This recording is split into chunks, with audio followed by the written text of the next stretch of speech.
Okay, this second lecture is a continuation of Chapter 4, the Injury Pathology Nomenclature. We are starting off with more of the specific types of injuries now. So the first one we're going to go over is tendinopathy. Tendinopathy is a term, it's kind of a generic term that really involves any pathology that involves a tendon. So it's not a specific part of the tendon or specific problem with the tendon, but it's just any pathology that involves a tendon. Under that, we're going to talk about three specific types of tendon pathologies. We have tendinitis, tendinosis, and on the next slide there is tenosynovitis. All three of these fall under the tendinopathy category. Each one is a little bit different. Previously, in athletic training and in medicine in general, we use the term tendinitis all the time.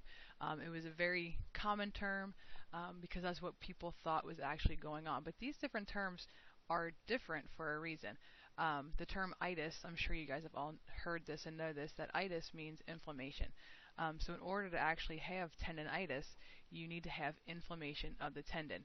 So what has happened is people have actually started biopsying and actually taking and looking at histologically or cellularly what is going on in someone who we thought had tendinitis.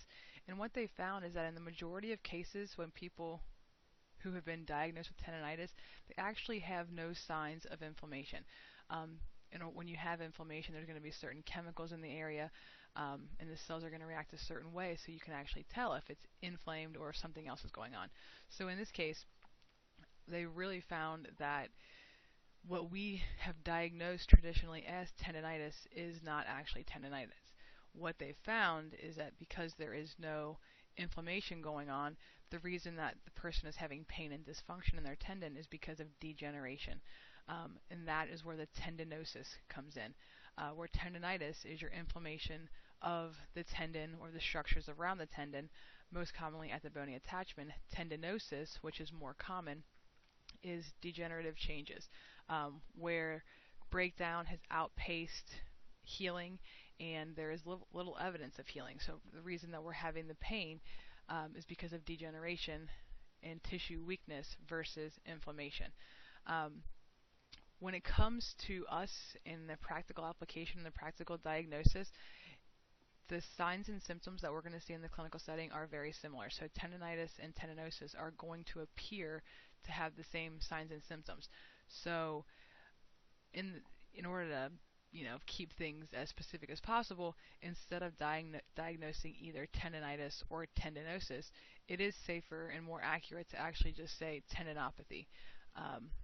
I know the fallback still is the tendinitis term, but in reality, we cannot tell a difference. So one is not necessarily wrong. We just don't know for sure if it is an inflammatory condition, or if it's a degeneration. And this also is important because a lot of times when people have overuse injuries and we call it a tendinitis, we tell them to take anti-inflammatories. But if the majority of cases are actually not inflammation and they're more degeneration, the anti-inflammatory properties of those medications are not going to do anything. The painkiller properties will still relieve pain, but the effects on inflammation are not going to matter because there really is no inflammation in the area. And the other tendinopathy we're going to talk about is tenosynovitis. Around not every tendon, around the majority of tendons in the body, there is a synovial sheath, or just this protective structure, and its job is to contain fluid and allow for easy, friction-free movement between the tendon and the sheath. These sheaths are, again, they're not on every single tendon in the body, but they're on a lot of them.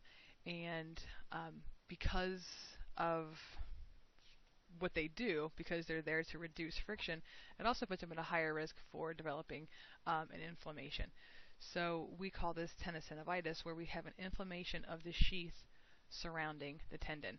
This is most common in the hands and feet, where there's a lot of tendon movement, especially in the fingers. If you think about how much finger flexion and extension we do, obviously two different muscle groups, but if there is some sort of trauma or repetitive movement, we can oftentimes have that inflammation of those sheaths because you have a lot of tendons moving through a very small area. So very common in the hands and feet, And what we also see with this is crepitus, that creaking, crackling, crunching sound um, when you are moving the tendon within the sheath. Tendinopathies are graded a little bit different because we don't really talk about them in terms of how much damage has occurred. When we talked about the muscle strains in the previous lecture, it was all about what percentage of muscle damage actually occurred, and that's how we graded it. Where grade 1 was less than 5% damage, a grade 3 was full tear, and grade 2 is everything in the middle. When it comes to tendinopathies, it's more about the signs and symptoms because the structure is still intact whether you have a 1, 2, or 3 first, second, or third degree tendinopathy. The structure is still there. So it's not really about damage. It's more about what is the injury doing to your quality of life. So a first degree tendinopathy, or a grade 1, is described as slight dysfunction. You are still able to participate in your sport, but you do have some pain during activity. However, that pain doesn't last any longer. It tends to subside once the activity stops. So you have some dysfunction, you have some pain, but really only during activity, not before, not after. The second degree, or grade 2, is going to have even more dysfunction, and you're going to be able to do a little bit less. In this case, too, we have symptoms and signs. We have that pain during activity, and that pain is going to continue after activity. Then once you kind of relax and rest, it may subside after that, but you have pain for a longer period of time. And then your third degree, or grade 3 tendinopathy, is constant pain. Pain before, during, and after activity. And usually the pain is so bad that you are not actually able to participate in the activity. So again, our grading scale for tendinopathies, or any kind of chronic condition, this is for all chronic conditions, really tend to be based on symptoms and not actual tissue disruption. The next one is a contusion. Contusions are very common in athletics and in life in general. They're just a soft tissue injury resulting from direct blow. That direct blow is hard enough where it actually ruptured capillaries, and the bruising itself is from bleeding into an open area and then the hemoglobin breaking down. That's going to give you your dark purple and blue color that you do see with the contusion. Overall, bruises hurt. You have to be careful when palpating. If you palpate over a bruise that might be on the joint, you might get a false impression where when they say, yes, that hurts, you might suspect it to be a ligament or maybe bony involvement, but in reality, you were just palpating over a bruise, so you have to be careful to make sure that you ask the right questions about where it hurts and how it hurts. But overall, the bruises are not that big of a deal. You can't really do anything about them. You can ice, you can take, possible pain medication, but in reality, they just have to run their course. Where contusions can be a little bit more problematic, the first one, like in this picture here, this is a hip pointer. So most likely he had direct contact right on his hip bone, right on the iliac crest, and because that area has very superficial bone, and the bone is relatively pointy.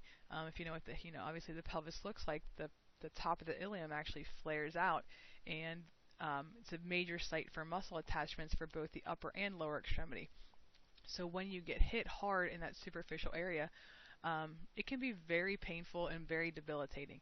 So instead of saying it's just a bruise, because the force of the impact was so high and because of all the muscle attachments in the area, they could possibly have pain not only from touching the area, but also every time they contract their core or stand on that injured leg, because those muscles have to contract, and because they attach in this area on the iliac crest, they could be causing him some major pain.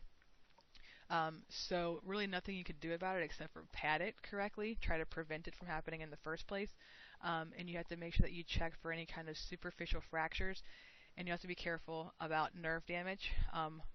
There are superficial cutaneous nerves that run over top the iliac crest, so you have to be careful that you didn't damage any one of those. Again, not much you can do, but this is a very painful area. Another one that tends to be very painful and very debilitating is a bruise on your heel. If you have a very hard impact or repetitive hard impacts, it can actually cause a bruising on the heel, and that can be very painful and very debilitating just because you have to, every time that you step on it, it hurts. Next one, heterotrophic ossification. This one used to be termed myositis ossificans. Um, it was changed for the same reason the tendinitis concept was changed. They've done some research and they found that um, when you have this formation of bone within a muscle tissue, it's actually not because the muscle is inflamed. And myositis would mean inflamed muscle tissue, so that's not why it's called that. That is why it's not called that anymore. So heterotrophic ossification is a better explanation. I think they said heterotrophic means where it doesn't belong. So ossification is bone formation where it doesn't belong, which in this case would be the muscle belly. Um, this heterotrophic ossification, this formation of bone within the muscle belly, is generally a result of some sort of direct trauma. Whether you got hit by a person, by an object, you fell really hard on the middle of your muscle belly, you took a baseball or a softball off the shin, you got kicked somewhere. Usually it can be a very hard, direct impact is where these things occur. The three most common areas for developing heterotrophic ossification is the rectus femoris, your hip adductor group, and your bicep brachii. And these muscles are only targeted because they're in the front of your body. We tend to do things facing forward, so when we do get hit, whether it be by a person or an object or something else, it tends to come at us from the front, and these muscle groups are in the front, which is why they are targeted most often. If this is not, it takes about 3 weeks or so to start seeing the bone formation, so our primary goal is to actually prevent it from happening. When you do get hit very hard in one of these muscle bellies, you need to make sure that you take care of it correctly. And the way that you do that, especially they do this in the quad, if you get hit in the middle of the quadriceps muscle bellies, you want to put ice on the injured area, wrap it on, and then make sure that you ice it while your knee is in at least 120 degrees of flexion. That helps the healing process, it helps the muscle tissue, and it'll hopefully help prevent the formation of this bone. But really, the way that this works is that there are these cells in the body that are kind of generic cells. They start off and they're able to create a lot of different new things. I think they're called satellite cells, but I forget now. They're traveling around the body and they have the ability to make different types of cells. So in this case, when they're sent to the muscle, they get the wrong information, and so instead of creating new muscle, they actually lay down bone instead. This can be very problematic if it actually does end up bone formation. You will have to get it removed, so that is not good. So you want to prevent it from happening at all costs. Also could lead to possibly compartment syndrome, which is an increase in pressure within the different compartments in your body. Another very problematic type of injury. Bursitis. Bursitis is simply an inflammation in the bursa. Bursa are all around our body. Primary purpose of a bursa is to reduce friction. So they're described as fluid-filled sacs, but in reality, when there's nothing wrong with a bursa, you can't even tell it's there. There are specific areas in the body that are prone to high friction. Different bony prominences that stick out, like your elbow, like your knee, down in your ankles, where there are very bony areas, you're going to end up developing bursa because their job is to minimize the amount of friction, whether it's friction between bone and tendon, or friction between tendon and skin, or bone and skin. Wherever there could be any kind of friction, a bursa can develop. We cannot tell they're there. You cannot palpate them when there's nothing wrong with them. Bursa can be irritated in two different ways. The first one is the actual inflammation, where there is a high level of friction, and for whatever reason that friction becomes too high, the bursa stops functioning properly and now actually becomes inflamed. Bursa can become inflamed if you're in some sort of disease state, so that's really not the population that we're going to be dealing with. Possibly increased stress or increased friction, or traumatic force. Common places that we do see more of a chronic bursitis the actual inflammation of the bursa. We see that in the shoulder. It's by the rotator cuff, and also over the greater trochanter. And the ischial tuberosity are the really common places for more of this inflammation. Um, you can also get more of an acute bursitis, where instead of having pain and maybe thickening of the bursa that you see with this chronic inflammation, more acute irritation or acute inflammation is a result of direct trauma. And that's what this bottom picture here shows. When you land hard from a traumatic force onto a bursa, most common this happens in the elbow and on the kneecap. You have a bursa on the very top center of your kneecap, your prepatellar bursa, and this is your olecranon bursa. Both very superficial. So if you land hard on either your kneecap or your elbow, you can actually rupture your bursa. And when that happens, very quickly you get a ton of fluid and swelling within that joint. This looks like you have a golf ball sitting on your elbow. I've seen a bursa rupture in the knee, and it was just a huge amount of fluid very, very quickly. Not really painful. When you rupture a bursa, it's going to hurt like a bruise because you just landed on it, but it's really not painful. It's just a ton of swelling that happens very quickly that you just need to make sure you deal with. So if you know nothing else is involved, then you can just put the ACE wrap on, elevate, and it should subside. Sometimes, especially in the older population, once you've ruptured a bursa once, it's very easy to do it again. So especially in areas like the elbow, every time you sit your elbow down, on your desk or on your chair or on the table, you barely tap your elbow to the table, then you can get an increase in fluid rushing to this area. So I've also seen people who have to go to the doctor pretty frequently just to get the bursa drained because it's constantly filling back up. So two different types. The one is more qualities actually of a tendonitis, although the bursa is involved, where you have pain, you have dysfunction from friction and overuse, and it can actually the bursa can actually become thickened, and that's when you can actually palpate it, or more acutely, where you just have some sort of direct trauma to the bursa and it ruptures. Another major category here is sprains. Sprains are going to involve ligaments in joint capsule. You can get a sprain anytime the joint is forced beyond its normal limits. Remember that we talked about the stress-strain curve and how joints or how ligaments are designed to withstand tensile forces, but they can only withstand so much, and then the tissue is going to rupture. That's what we're talking about here. When that joint goes under too much tensile force, when it's pushed past its normal range, then you're going to be susceptible to some sort of sprain. Now, it may just be partial tears, but it could be a full ligament rupture. But ligaments' jobs, they're passive. They're inert tissue. They do not contract. They don't get bigger. They don't get smaller. They are what they are. They're made up of collagen. They're a certain length, and that's all it is. If they get pushed past that, they're going to end up rupturing. So they're not like muscle that can kind of sense and give and take. Ligaments are what they are. So if they're responsible for preventing, let's say the knee, and the MCL in the knee is responsible for preventing valgus force within the knee, a force from the outside in. That's its job, prevent valgus force. But the way that you actually tear your MCL is from too much valgus force. So they can do their job under normal stresses, but anything that's too high, they can't withstand, and then therefore they're going to rupture.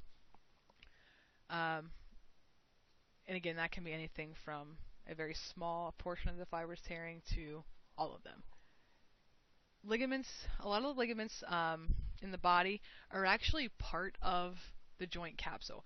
I always try to explain the joint capsule as kind of like a saran wrap that covers the entire joint. When you look at anatomical models and you think of skeletons and you think of anatomy, the pictures are always pretty cut and dry. It looks pretty obvious. Like in this picture, there are obviously 3 ligaments right here. I've cut into my share of dead bodies, and I can tell you that it does not look like this at all. When you open up the ankle and you start dissecting it, you will first see, when you get down deep, towards the bone. Instead of seeing these nice 3 ligaments like this, you see a lot of just white connective tissue. And then once you start looking a little bit closer and dissecting a little bit more, then you can see basically thickenings in that joint capsule that are these 3 ligaments. So I'm not saying these ligaments aren't there, but what I'm saying is in a lot of parts of the joint, of different joints in the body, the ligaments are actually connected or part of the rest of the joint capsule. And the entire joint capsule works together for stability. So when you do have ligaments that are part of a joint capsule, when they are injured, they tend to produce a lot more swelling than those ligaments that are not part of the joint capsule. Much like we had here, the grading scale, like we had with the muscle strains, the ligament sprains are very similar. Really, when we do ligament sprains, it's about the amount of laxity as well as the amount of damage that has been sustained. So a grade 1 or a first degree ligament sprain, the ligament has been stretched, but there is very little to no tearing. When you do your stress test or your special test for those ligaments, there is still a firm endpoint. You know that that ligament is still there. It might be painful, but that ligament is stopping you when you do that special test or stress test. Some signs and symptoms: you're going to have pain right in that area, and we've talked about this now. When we take a history, they should be able to point with one finger where it really hurts because that ligament is involved. There'll be some point tenderness. There might be some swelling. There might be some bruising. Depending on what ligament you injure, some ligaments are more vascularized, have more blood flow than others, and if that's the case and you actually rupture some vessels, then there could be more swelling. So swelling in itself is not a factor in determining severity. You want to note it, and it could determine severity, but still grade 1 sprains can bleed and can cause a lot of ecchymosis. And then let's skip again, like we did it with the muscles, down to grade 3. Grade 3 is a complete and total rupture of that ligament. When you do your special test, there will be no endpoint. It'll feel empty. So if you do a stress test, a valgus stress test in the knee, instead of feeling the resistance from the MCL, because the MCL is now gone, you'll just be able to keep going, and you can actually see gapping within the joint. And if you didn't stop, there would be no other structure there to stop you. So that's a complete loss, lack of endpoint.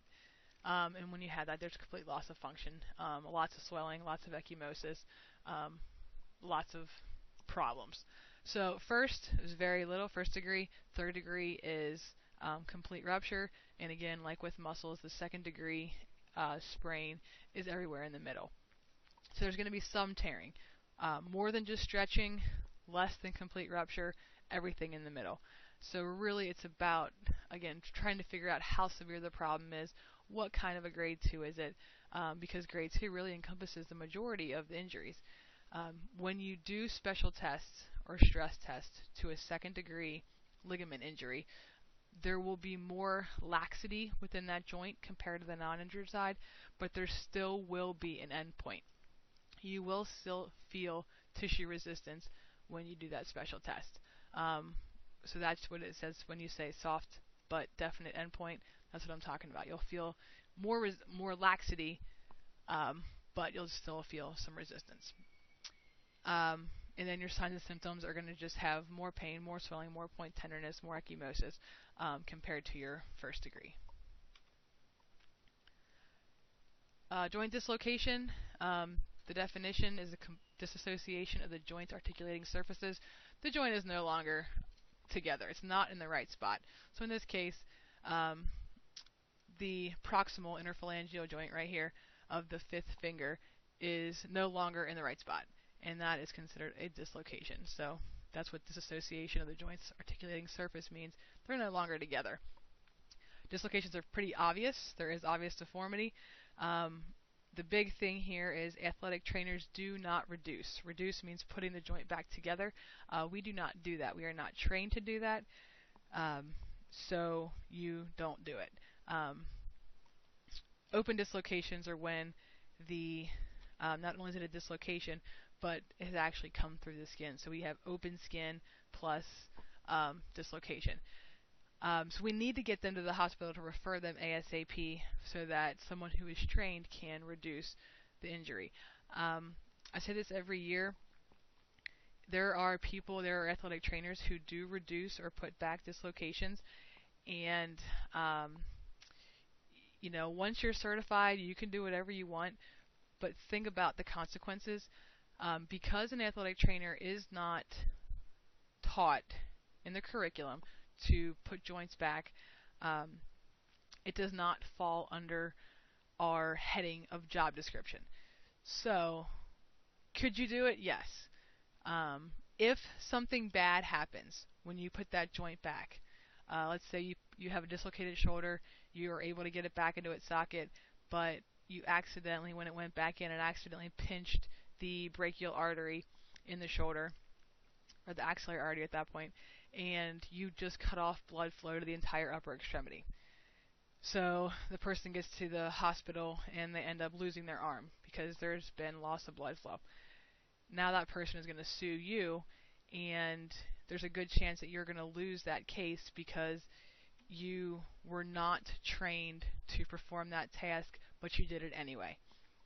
And I know it stinks that it comes down to legal issues, but you were not trained to do it. Um, there are obviously crazy circumstances, but in general, you never want to put a joint back in. Just again, the problems could be more than what it's worth. But again, it's your decision to make. When you're an athletic trainer and you're certified, it's up to you. But just remember that legally you are not taught to do it. So if something bad happens, you might not be able to win your case. Joint subluxation. This is similar to a dislocation, but instead of having complete disassociation, the joint does not come all the way out, or it comes all the way out, and we call it spontaneously reduces. It comes out and it goes back in.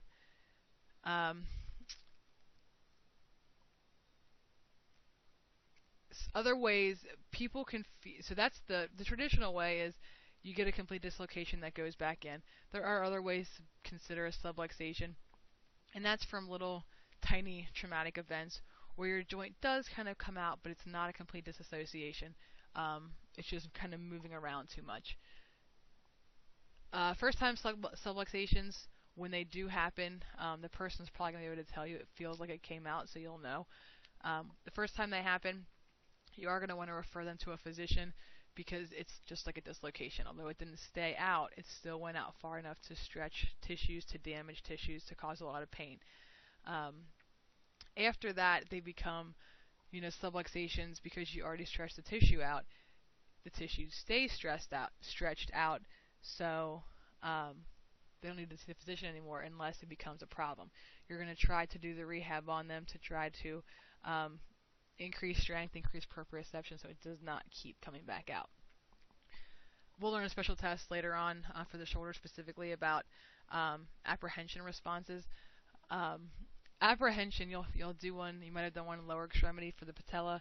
We'll do one in the upper extremity for the shoulder. But apprehension tests, really, what we're doing as the examiner is trying to force the joint out of place. We're trying to dislocate their shoulder. We don't actually want to. But the person that we're doing it to thinks that their shoulder is going to come out when you do this test, so they're going to respond a certain way.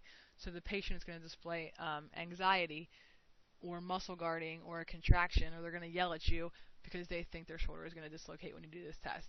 So that is what apprehension tests are.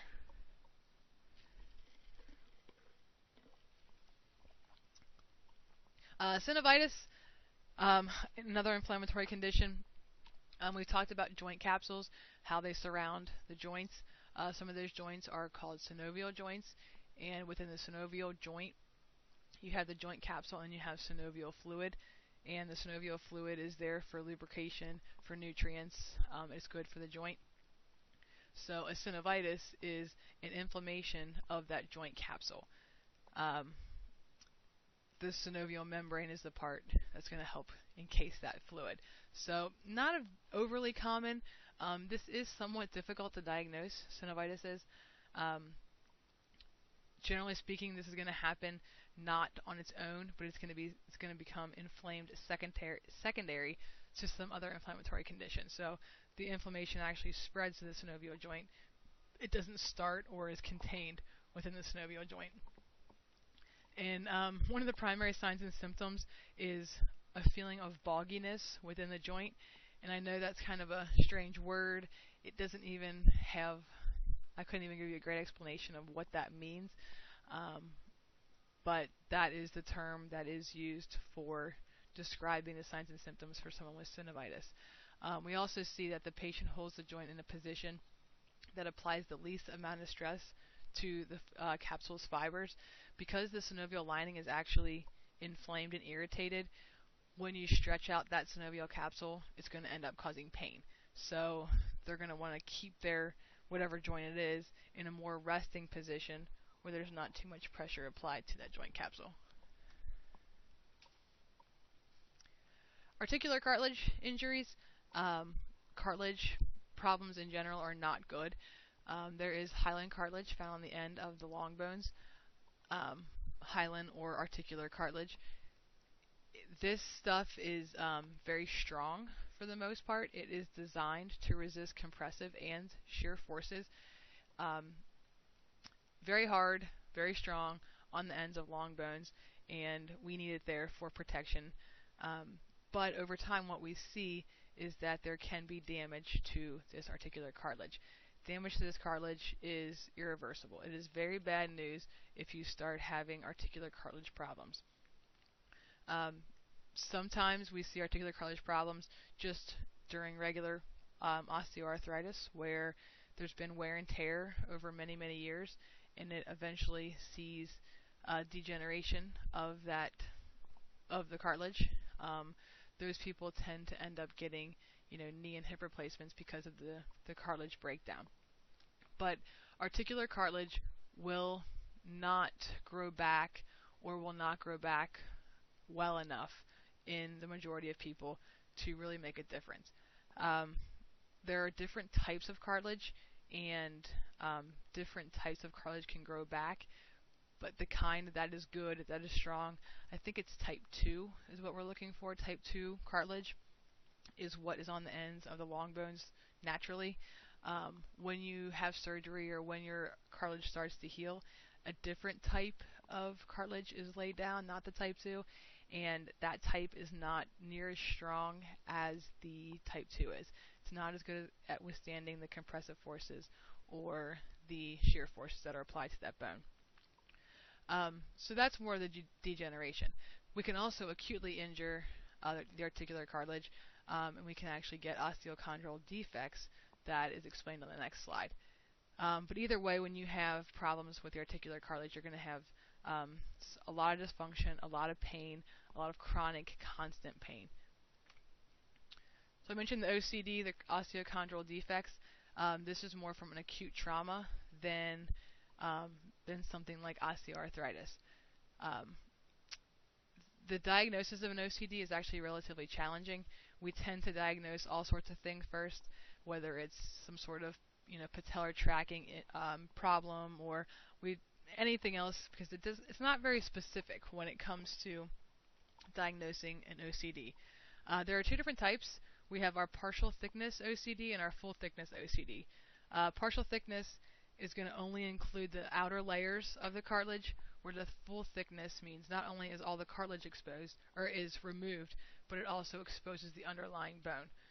A lot of times when it's a partial thickness tear or an OCD, we actually don't feel that many symptoms. When that bone underneath is exposed, that's when we start to have the pain, the chronic pain, and possible dysfunction. We also have something called juvenile osteochondritis. This happens in individuals under the age of 15 years old. Anything over that is considered an adult. A specific type of osteochondral defect is called osteochondritis dissecans.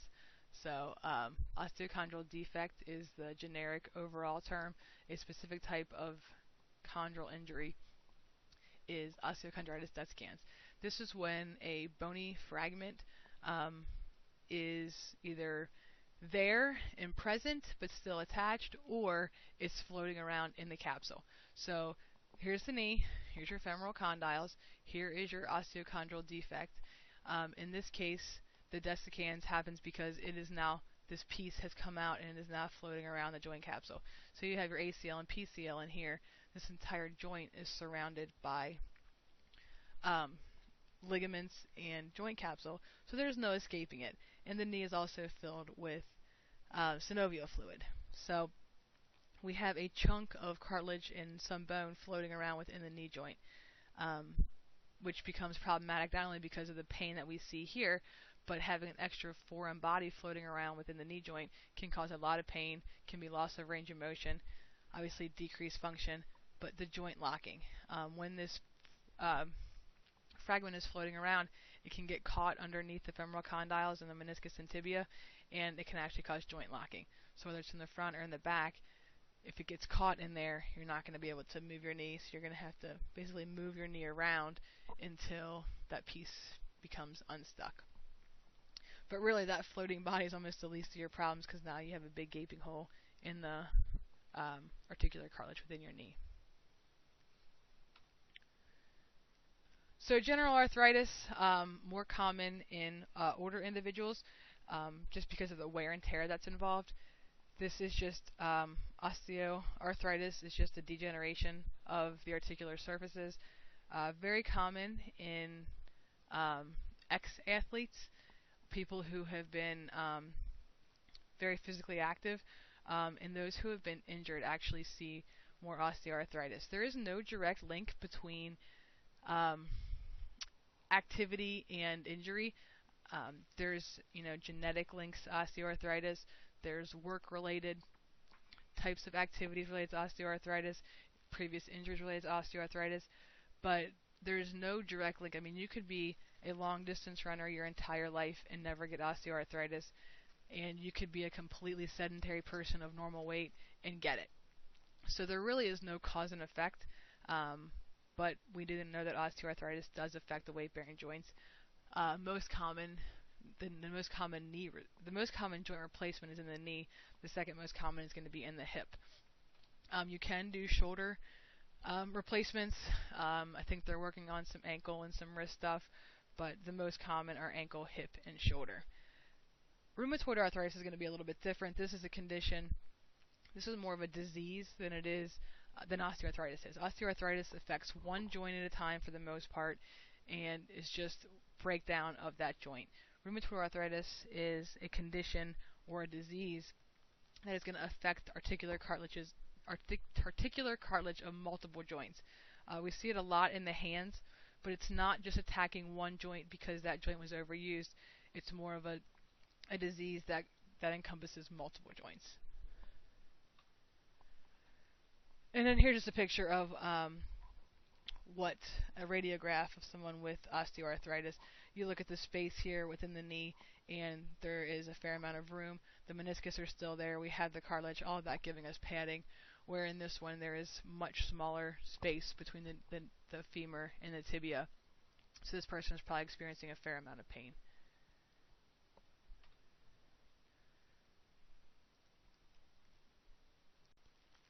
Okay, moving on to bony pathologies. Fractures, specifically here. There are different types of bones in our body. We have long bones, we have the ribs, we have the spine. We see a lot of the injuries around the lower extremity or the long bones in the upper extremity. We will see some possible rib injuries. Spine is more susceptible, and the cervical spine is more susceptible to traumatic injury. What we see in the lumbar spine is more from overuse type injuries. But fractures are very common, just because of the amount of forces that are applied during a lot of sporting events. We also see fractures in adolescents. We are working more and more commonly now with children, and when you deal with children, you have to be aware of where the growth plates are. And this is not just kids, but the high school population who still have unfused growth plates. There's a system on the next slide called the Salter-Harris system. I'm not going to make you memorize all these different classifications, but there are 5 different classifications of Salter-Harris injuries, And whenever, I need you to remember though, whenever you hear of a Salter-Harris classification, you need to know that they are talking about epiphyseal injuries, injuries to the growth plates. So the Salter-Harris classification is a 1 to 5 scale of different types of fractures at or around the growth plate. So you can look at these pictures where the pink in all of these is the growth plate, the epiphyseal plate, and we have sliding, we have fracture of the growth plate and associated bone, fracture through the growth plate, and compression type fractures or crush fractures all around the growth plate. And the problem here is when we have a fracture at the growth plate, when it heals, it's going to be very susceptible to premature closing. So if you have someone who is still growing, and this is an end of a long bone, and you actually have a fracture through the epiphyseal plate, then as this fracture heals, this part of the epiphyseal plate can actually close. The rest of the bone wants to continue growing, part of it is closed, or the entire thing is closed, and now you're at risk of having unequal limbs, which can be very problematic. Exostosis is the definition is the growth of extraneous bone at the site of stress. Hopefully you guys understand or have heard of Wolff's Law. Wolff's Law says that bone will remodel and replace itself based on the forces that are applied to it. So if there are a lot of forces involved, bone will remodel and grow in. And this is what exostosis is. It's not necessarily a good thing, but for whatever reason, there's an increased amount of stress. And in this picture, we see it around the calcaneus talus area, where there is stress in this area. And because of the constant stress, the bone is actually going to react to that and is going to end up laying more bone down for protection. It ends up causing the person a lot of pain and limited range of motion, but it is your body's response to the increase in stress that's not really supposed to be there. Apophysitis is an inflammation of the bone's growth plate. This is going to be different than the epiphyseal plate. Apophysitis is actually the growth plate on bony prominences, where the epiphysis is the growth plate for long bones, where they actually grow in length. So, like up here would be your epiphysis. Down here, it's obviously fractured, but that's your tibial tuberosity. And there is a growth plate that allows more bone to be laid down on your tibial tuberosity. Just like you would have one on your greater trochanter in the hip, you'd have one on your medial and lateral epicondyles in the elbow. So you have growth plates where bony outgrowths occur. So in this case, we have an inflammatory condition of the apophysis, which is where, again, the bone's growth plate is. Specifically here, this is an example of Osgood-Schlatter. Osgood-Schlatter is an apophysitis of the tibial tuberosity. So if you look at this picture, we have up here in the picture would be your quadriceps muscles. The quadriceps becomes the quad tendon right here. It goes over and under the patella is sitting in the middle of the tendon. Then it becomes your patellar tendon, and the patellar tendon inserts into the tibial tuberosity. So basically all 4 quad muscles are going to end up inserting into the tibial tuberosity.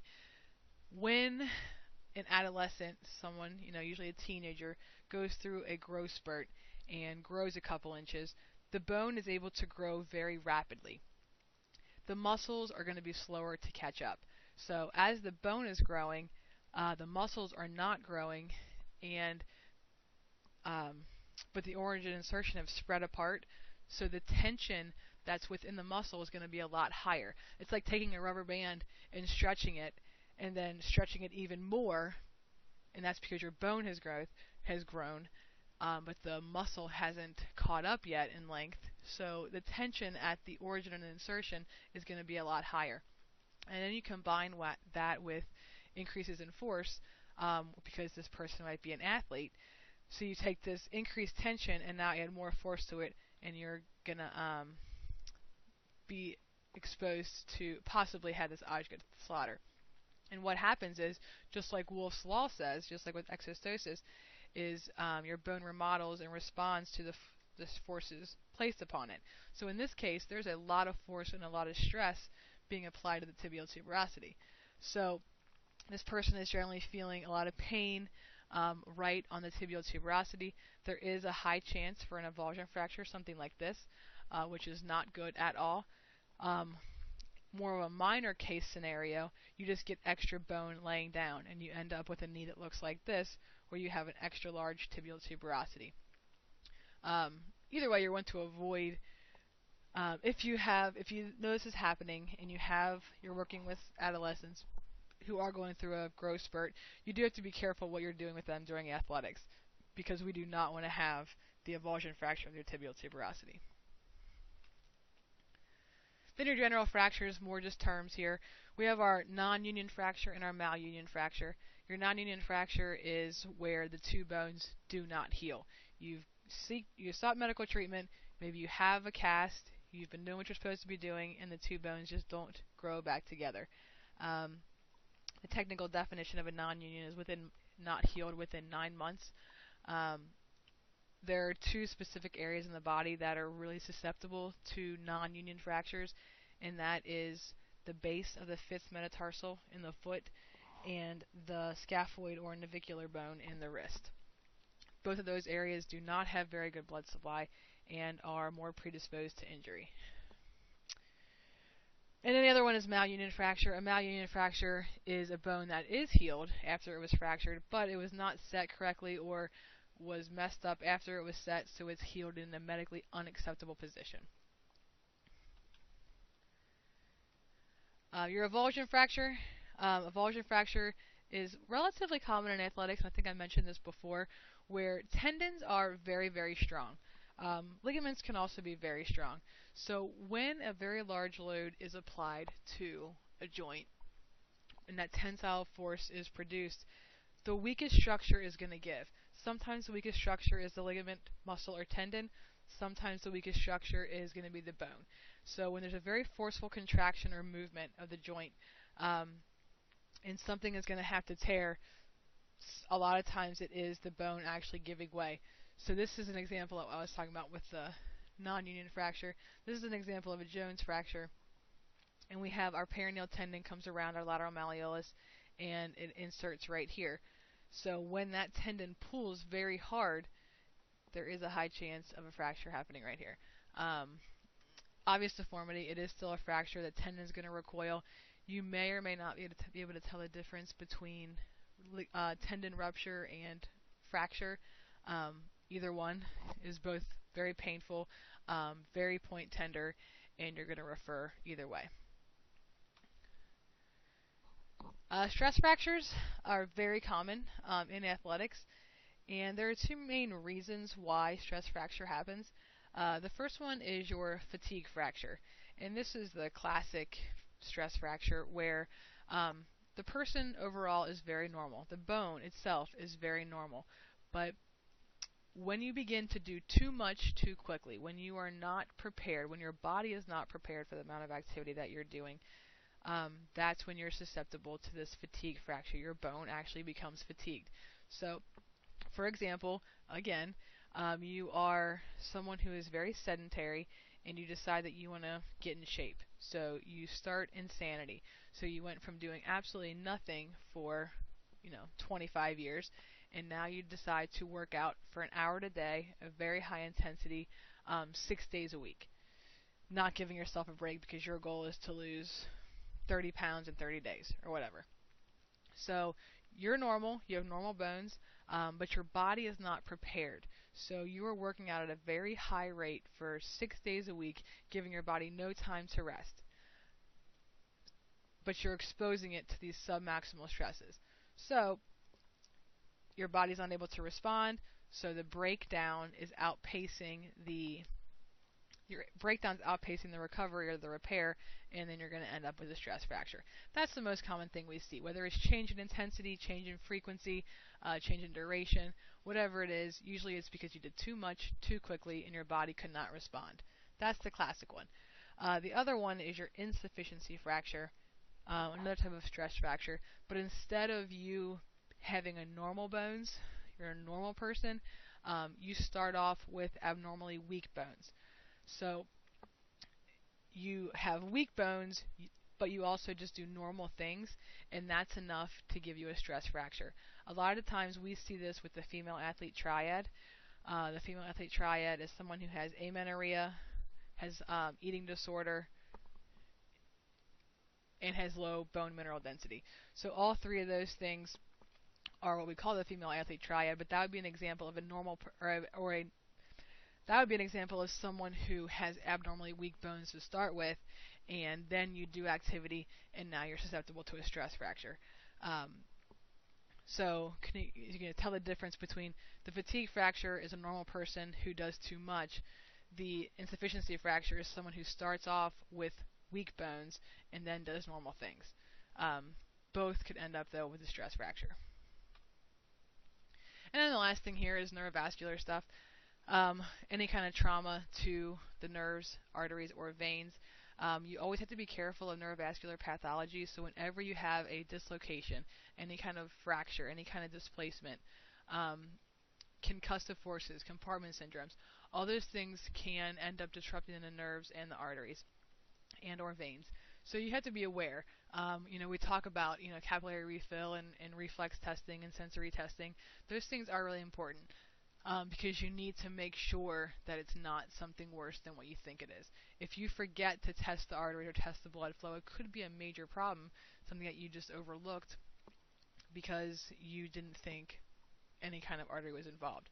So it is important to consider the nerves, the arteries, the veins when you are doing your evaluation. If we have any kind of trauma to nerves, artery, and veins, it can end up resulting in loss of limb. That limb could be cut off because it lost too much blood flow. It could have lost all nerve sensation, things like that. When it comes to specifically nerve injuries, we tend to see nerve entrapment things where there are superficial areas where the nerve is, and those nerves can become entrapped and they can result in dysfunction. This is most common at the ankle, elbow, wrist, and cervical spine. Sometimes, just like an example is within your elbow, you have your medial epicondyle, and behind that you have your ulnar nerve. It's very superficial. That's what you would call your funny bone. Sometimes the nerve itself isn't damaged, but if you hit your medial epicondyle hard enough, it could cause swelling, and that swelling could then put pressure on the nerve, and you can start having neurological problems. So some of your symptoms could be general dysfunction or muscle weakness. It could be numbness, tingling, shooting pain, paresthesia, anything like that. Something from very minor to very severe. So when it comes to the scale of nerve injuries, neuropraxia is the most minor of the nerve injuries. Neuropraxia is technically defined as a stretching of the nerve tissue itself, but does not result in permanent damage. And we'll talk about what a stinger is.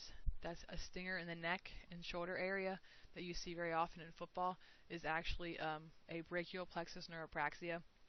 The person could have symptoms, anywhere from 5 minutes to a half an hour. Usually is kind of the max, but after that they're totally fine. Axonotmesis is the middle of the road where the axon is actually damaged, it's disrupted, but the cell body itself is still okay. So it might take a long time, but that nerve tissue can actually grow back and can start to function again. And then neurotmesis is complete disruption of the nerve, all of it, and there is very little to no chance that that nerve will regenerate. All right, so that's all we have. So that's Chapter 4, Injury Pathology Nomenclature.